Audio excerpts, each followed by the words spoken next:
Aqui quem fala é Levi Maia, do canal Teologia Cristã.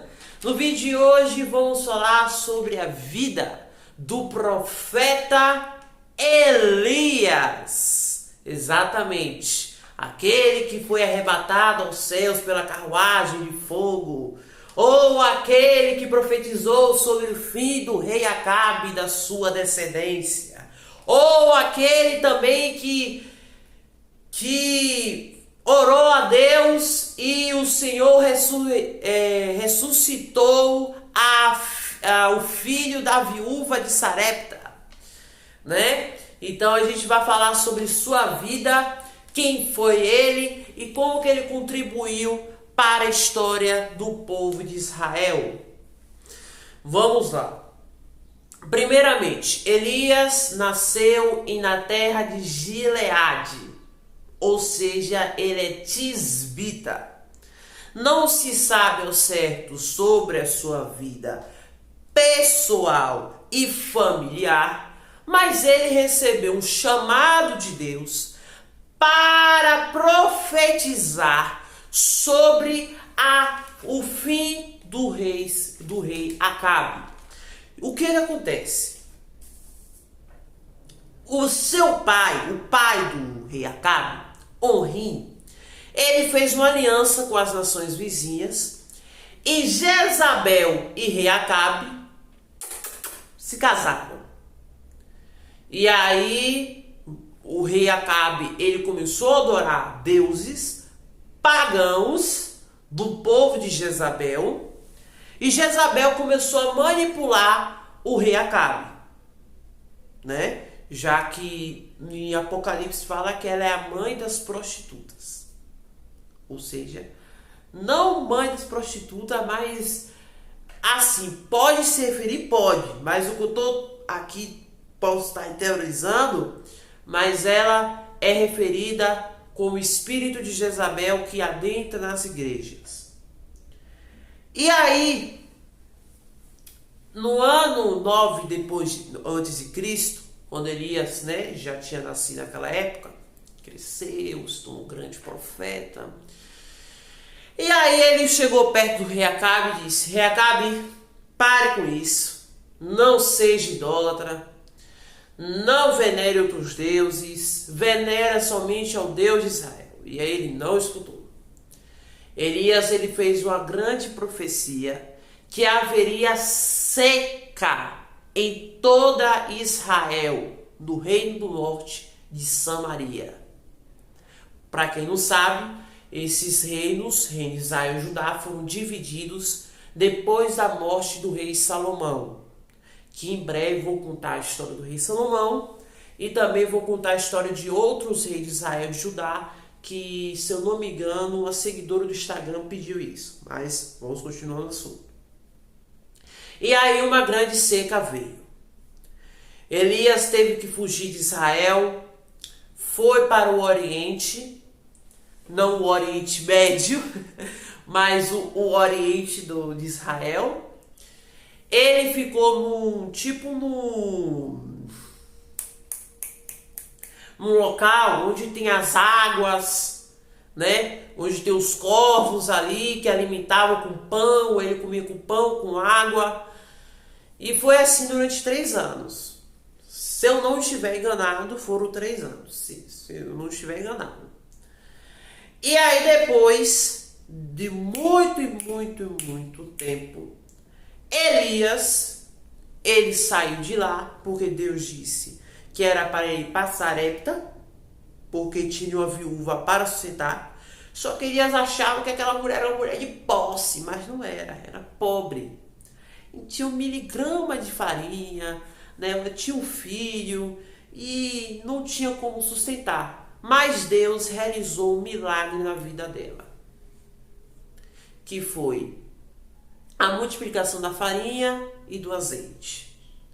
Elias ficou por bem pouco tempo lá, mas aí o seu filho, ou não o filho dele, mas falou o filho da viúva de Sarepta, porque Elias não teve filhos,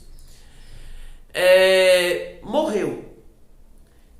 E aí Elias, ele foi lá orar, pediu a Deus e Deus ressuscitou o filho daquela viúva. E aí depois ele saiu de Sarepta e retornou para Israel. Só que o que acontece? Nesse tempo, a rainha Jezabel mandou matar todos os profetas de Deus. Só que aí, Obadias, um dos oficiais, não oficiais, mas aquelas pessoas que é chefe dos servos, alguma coisa assim, se eu não estiver enganado, ele foi lá e escondeu os profetas em um monte. Só que aí Elias enviou uma mensagem a Obadias, queria se encontrar com Acabe. Só que Obadias tinha medo, por quê? Porque ele sabia que Acabe poderia matar ele. Mas não aconteceu, né, de Acabe não matar Elias. Aí Elias foi encontrar Acabe disse: foi culpa sua, você é culpado disso, aquilo, por ter causado a seca. Ele disse: não, foram você e sua esposa e sua família que causaram isso devido à idolatria. E isso também se propagou no sul, já que Acabe, ele teve uma filha com Jezabel, que se relacionou com o filho de Josafá, descendente do rei Davi. Olha que coisa! E deu confusão. Não assim no casamento em si, mas na descendência. Porque é treta que vai ter por aí. Aí Elias fez uma proposta. Nos encontre lá no Monte Carmelo. Envie todos os seus profetas de Baal. Envie todos os seus profetas de Aserá, sustentados pela Jezabel. E a gente vai fazer o seguinte: aquele que fizer o sacrifício e o fogo sobrenatural descer, esse sim é o verdadeiro Deus. Acabe aceitou e se encontraram no Monte Carmelo. Lá no Monte Carmelo, havia pelo menos 450 profetas de Baal e 400 profetas de Aserá. E aí eles fizeram sacrifício. É claro que não podiam ligar o fogo, não podiam, né, e botar o fogo no sacrifício. Não, tem que fazer adoração, tem que fazer aquilo, tem que rasgar roupa, tem que fazer aquilo, para o fogo descer o céu, para dizer que é o verdadeiro Deus. Só que os profetas de Baal não conseguiram. Mas já Elias, ele botou a água no sacrifício, botou mais água de novo, botou o cordeiro, o carneiro, e orou a Deus e pediu para que Deus descesse o fogo do céu. E Elias queria que Deus fosse reconhecido, porque o povo de Israel nem se lembrava mais do Deus dos antepassados deles, né? O Deus que libertou o povo do Egito, o Deus que libertou o povo das pragas dos cananeus, dos filisteus, né? Ninguém nem se lembra mais disso.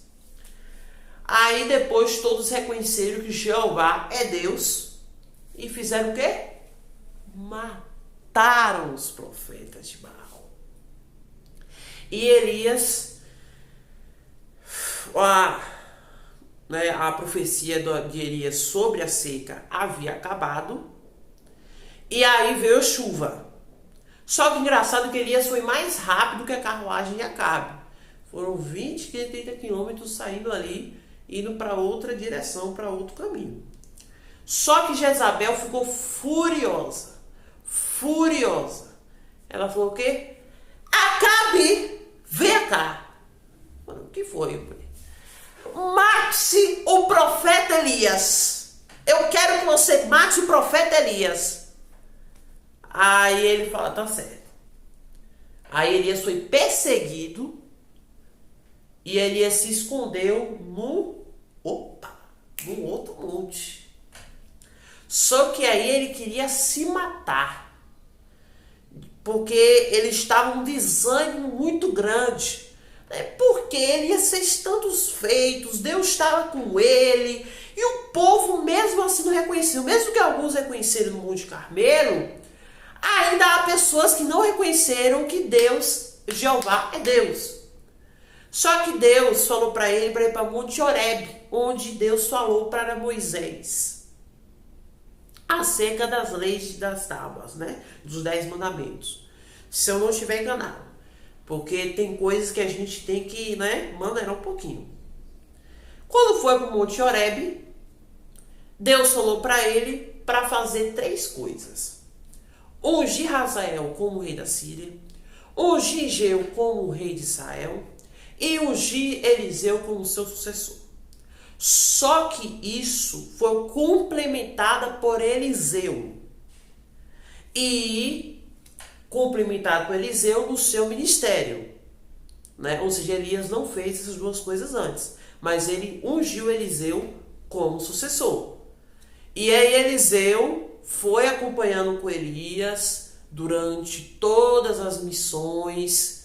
E aí Elias estava muito velho. Passou-se muitos e muitos anos. E aí, pronto. Teve a vinda de Nabote. Agora vamos chegar na vinda de Nabote. Já passaram muitos anos, né? Depois disso. Na realidade, nem foi tantos anos assim. Depende muito do que aconteceu. Porque pode ser anos depois ou meses depois. A Bíblia não relata assim, quantos meses Elias foi lá profetizar acerca da vinda de Nabote. Mas vamos lá. O rei Acabe, ele queria o quê? Eu quero a sua vinha. Eu quero a sua vinha. Aí Nabote disse, não, eu não posso, porque é da minha família, né? A gente tem uma herança aqui. Aí o rei ficou furioso e ficou mimado. Aí a rainha falou, o que está acontecendo? Ele disse, Nabote não quer que eu compre a vinha dele.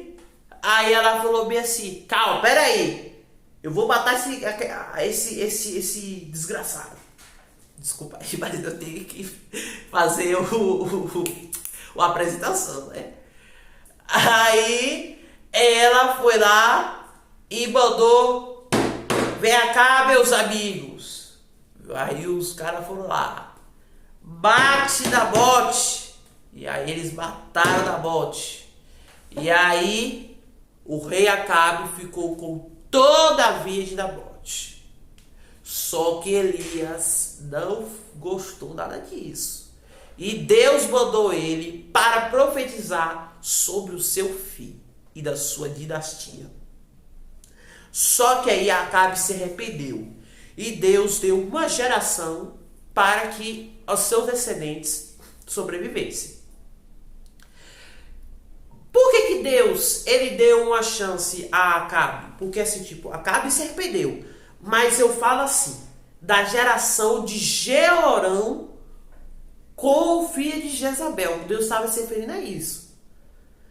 E não os outros 70 filhos de Acabe. Ou os outros filhos de Acabe, não sei quantos filhos ele teve, mas deve ter uns 70 filhos, né? Porque antigamente os reis tinham muitos filhos, né?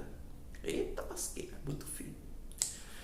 Aí depois se cumpriu, Acabe morre na guerra e os cães lambem com o sanguinho dele e Jezabel se torna rainha e Acasias, seu filho, se torna o rei.